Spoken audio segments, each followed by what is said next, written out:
Warning, the following content is not appropriate for all ages. Please make sure you are, mature about the following content.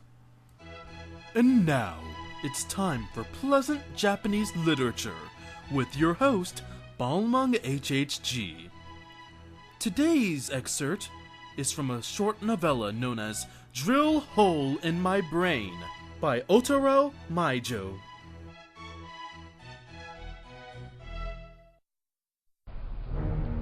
That girl, with the gorilla finger sticking out of her crotch.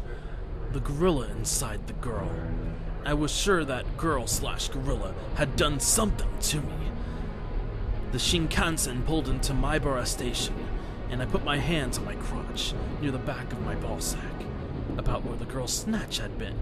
But there was no terrifying gorilla finger sticking out of me. Good. But then I gasped.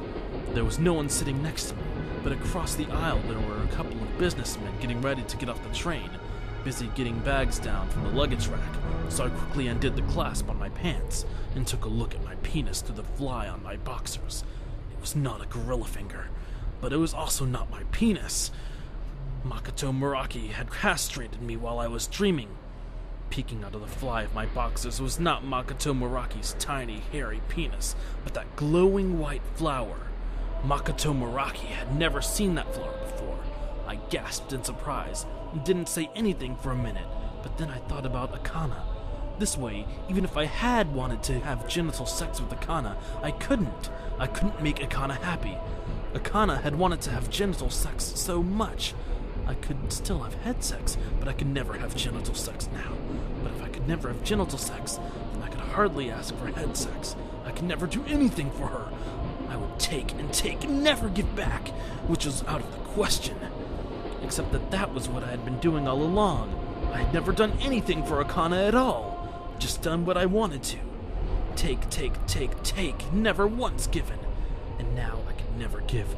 I mourned the loss of my penis. I felt sorry for Akana. The thing she had wanted was no longer in this world. The thought that Akana would no longer want me now, that I no longer had a penis, only a hole, crushed me. She would leave me. The very thought broke my heart, and I almost burst into tears. But I didn't have time to cry. I was surrounded by adults on the Shinkansen, and the clasp on my pants was undone, and a glowing white crotch flower was sticking out of my fly. I couldn't just sit there crying. So I reached down to close up my fly, but the tip of my finger brushed against one of the moist flower petals. And it felt like waves of electricity ran out across my entire body. In a second, the shockwave reached every bit of my body, numbness spreading all the way to my core. At first, I mistook it for pain, presumably out of sheer surprise, but it wasn't. I had grown another set of genitals. The clitoris girls were supposed to have must feel like this. No male organ was this sensitive.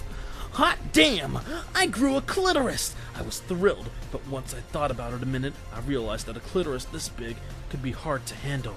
I couldn't close my pants, and if the hole in my head was a vagina, a clitoris at my crotch meant I was like a giant upside-down set of female genitals, with arms and legs attached.